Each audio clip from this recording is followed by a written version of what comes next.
Ndo your family Mgabian so dance so let me teach you how to make an easy and very sweet homemade bread. Okay, nime pan na eba nime bucket etinye 600 grams of flour. Etinye 600 grams of flour. Yeta hem na gwage. Etinye nime pan na, okay? Make sure ni sieve the flour. I we like that. We sieve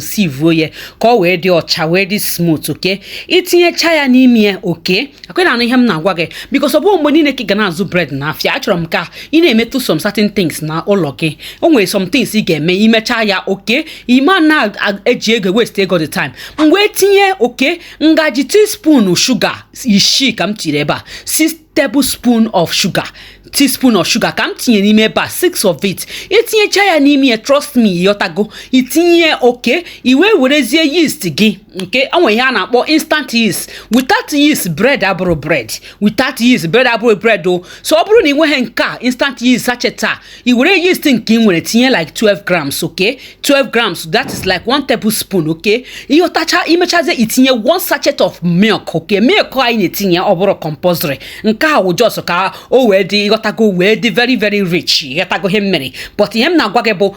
milk am tinyere ba all optional okay ya buru iwere go milk na forget about it bread gi ya to ezigbo uto na gwage out of experience ihe obula m na gwage ba we him mene okay ibi etinye 1 teaspoon of salt okay itinye chaya ewe garigbo hinine garigbo ye from shagarigbo the thing make sure na hanine combine it together itinye saya ibe bruzie 1 cup of water okay 1 cup of water i getinye wu mmiri nke di oku odiri oku ojuru oyi yotago if kam tire na cup 1 water okay iwe were na mix ye obere we na tinye obere ihe am na gwage bụ ke se me bread onwere rocket science dị na ya ihe abụrụ kwano kọrọ bana o maga onye no nso ama nkuziri gi ewetuga oyoyo kitchen na gwage ihe nka onwere onye ọzọ ya gwage ya kam na gwage kita okay you na mix ye continue mixing it until it turns to a ball form okay na mix ye na tie the mmiri obere if na itichara mu mmiri aha be were kwa obere mmiri na bucket nke ọzọ nwere eba we wunyekwe n'ime we na turn the thing you got kam sha turn ya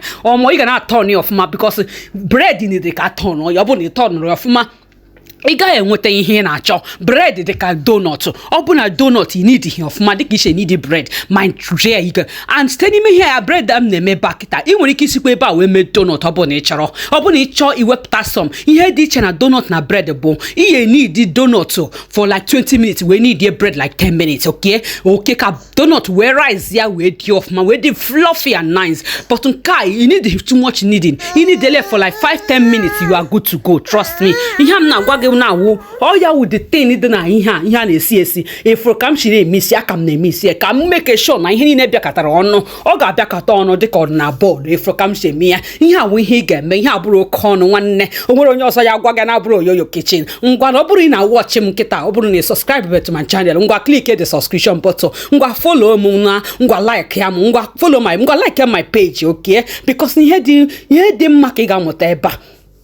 if come she we miss chaya if ro na pan bucket am je miss here no go smooth if record dey honia mketa at this point we place here that my working surface ebem gaji need here mbe were butter here 50 grams of butter okay me here butter the very important open in we butter nne use oil again just use 50 measure 50 grams of oil no you measure like how many ml of what you can use like 3 tablespoons of oil okay measure ya use ye na me need ye ofuma ina emi ihe na atako na aka don't worry all come together ihe awọrụ no n'imi oburu taka mmewere bread no lomo na-eme bread adi mazu bread na afia yotako na-emi oburu na aka na atako just were flour obere sprinkle continue na need the thing because ọrụ dị na bread when ihe am na-eme kita oburu na imere ihe oburu the bread okay obu boss ka na-eme so ihe na-eme kita with the main work in bread so oburu na-eme this kind thing yotako bread ya pụta ofuma ọ bụrụ na ibekicha ya ụwa gaghị na-ajụ gị sị nna ka ekichi wee beke ya amarụ na ọ bụrụ rocket science na ọbụbụrụ ọrụ na ọ bụ ihe ị ga-emenwu na be gị ị ga-emenwe na kitchen gị niile ọ bụrụ ihe niile Nigeria siri ike obodo sieli kesi shike nke bụ na ụfọdụ ada afụzi ihe a na-eri ada ama m na ụwa nọ n'ime kịta na ọ bụrụ mmadụ niile na-atazi bread because bread dị ọnụ ị ga-ewere na ego ga-eji rie nri wee na-atani bread but ka m na-akụziri gị ebe a wee ihe ị ga-emenwu na be gị ngwa baa na kitchen gị ka ibere na-eme destin m sị gị mee ngwa mmewu ya send yara m ya oburu na imecha ya send ya na ma comment section gwa m na Oyoyo Kitchen na imego ya kele mu na maka na m kuziri gị ihe dị mma adị m akụzi ihe ọjọọ ifuru ka m shi were kwe flour na-etinyekwu ya because no na takom naka like m kosha takom naka I keep on putting flour on it I keep putting flour and flour m na-etinye n'ime trust me okay me if flour no biwa go smooth na if na ntako na tako da takozi again lewe ni ọrụ dị na kwangwara gị na gị gbaghara na gị hapụ na onye ndị oji ihe dị ọkụ ga-ajụ oyi if na ojiwago oyi na ọ dịwago smooth ọ ya ụdị ọrụ o inwetawegokwu ya o ịgarịwekwa na the stage a na-achọ ịgarịwekwa na the bread level nwanne m ọ bụrụ na imegide eru at this level trust me na imemigo ọrụ dị na bread a na ịrụogo ọrụ dị na bread a ịrụbigo aka onwere onye ga-asị na imetọrọ ya nwanne m akwe na ihe m na-agwa gị ọ bụ ihe ime this kind thing hụrụ ya ịhụ na the dough adigos ọ dịwago smooth if not dịwago smooth at this point imezuwe go the thing at this point in fact idigo good to go but na the thing is that na mụ achọkwara ị need-ikwe more ọ that's why I'm just need-ikwe like this ọ bụ na ndesi yota ọ mambo bread ọ wee abụ bread at this point emechago m ọrụ dịrị ya mgbe werezie pan aha kwefuru pan am ji mee ya mgbe aha mgbe werezie oil wee grease n'ime if ka m na-grease you grease it with oil. If you don't have oil, you grease it with your butter. You grease chaya working hije because in a tinye kadi dough ko we proof ko we rice ya ko we kunye ko we double in size if you we smooth oye we smooth chaya of ma we smooth oye if na ndeni no na aka mo na opushichago we smooth oye at this point mgbe werezie ya ka m werezie we tinyeze n'ime pan aha ka m tinyezie n'ime pan a m ga-ejizie ofuma ka m ga-erorugbu chaya n'ime oil aka m na mmanụ oil ha metochara ka the oil in it so that it will touch the whole of the dough or mechago em we turn to the other side be werekwu turn kwa ya around very gbo ya around ya pago ihe with the real bread nwanne m imego the thing in ya at this point we cover ya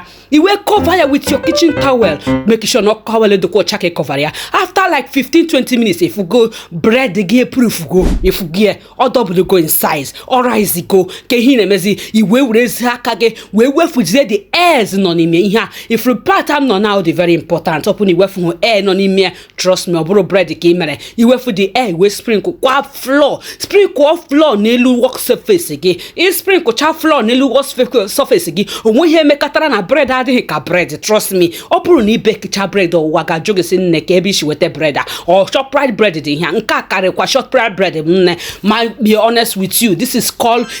premium unique bread ihe aka m na-akpọ bread m na kitchen ebe no na ihe m na-ata ibia divide the way ọ bụrụ na imanji nwa divide of ma use or scale we divide ya nwere ike gị mee 80 grams or 100 grams ka ọ wee wuru the same size ọ bụ na bake chago your time na-eme ka ị na-eme ọ bụ na dị na-atako n'aka just were enough flour na-emetụ n'aka gị ka ọ wee dị mma cut oya chaya cut oya of ma cut oya ina cut ihe cut oya eleganya n'azụ cut oya ka gasini na cut anu nama cut oya ka gasini na cut anu ewu cut oya without anything cut oya with strength ge e cut chaya nwanne imani be imego half of the bread imani imego half of the bread at this point of the time nwanne me imego bread trust me obuna at this point you can watch man you haven't follow me you haven't subscribed to my channel, please kindly click the subscription button and kindly follow my page on Instagram, follow me on YouTube, follow me on Facebook. I am in Facebook as Oyoyo Kitchen, I am in YouTube as Oyoyo Kitchen TV, I am also in Instagram as Oyoyo Kitchen. Please follow my page. There are so many things you have to learn in this page. There are so many values we give in our page. We don't just teach, we make sure that you learn, and this is the time for rolling it. My part very important in the rolling half ma roni ne food bi anime if come share maka mota ka gade share me make sure ni food baria imegide obu na otakro aka were flour won aka ga wetu kwa smooth uri obere okay you can megide here megide until ya this smooth or the halal smooth inwete go consistency culture if record exactly ham na me okeshe roll donut but nke donut na donut amange donut paka because obu na ogo ni tie ni me mmanu o we gbakashia if come she made it any roll oye roll no make sure usakwa flour na come to make sure na ihe adịrị very smooth so that make it bread that will look so sexy and sweet. If you record at this point and we take consistency natural, if you cut the bread she will this smooth boy waiting in a tray pan or take a she make it a hancha roll hancha you make way the same thing ne made the same thing you make it in a pan. If you at this point they make go hancha nke fozori no vuofu mwe meze ka corset oh God mwe try is it to roll it in the giving it style or bro if you go in women na full bread in the ota hancha which are bread na hancha bro for the why no snacks all bread man all the strategy and the style you waiting here uniquely if you come she waiting here at this point the second stage agago or for okay bake here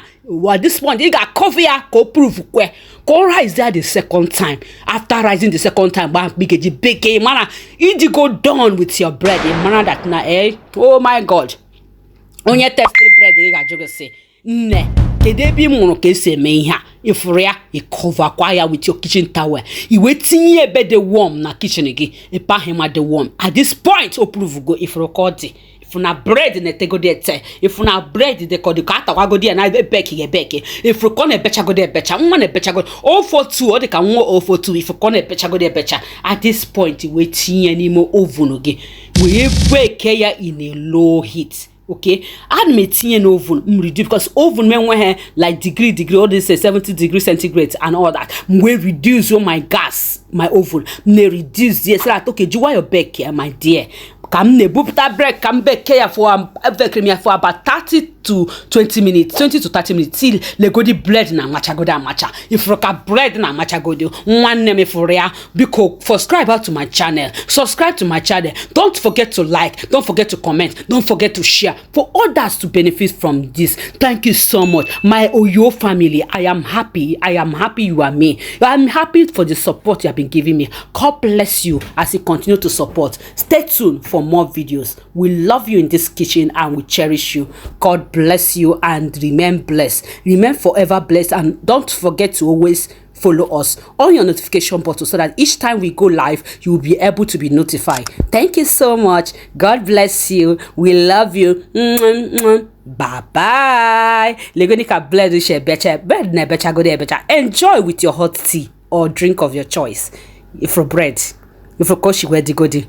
Hey, bread and makazi. Hey, bread and maka. Trust me, you can do this in your kitchen. Give it a try and tag me when you do so. Have a wonderful day. Happy Sunday to you and have a blessed week.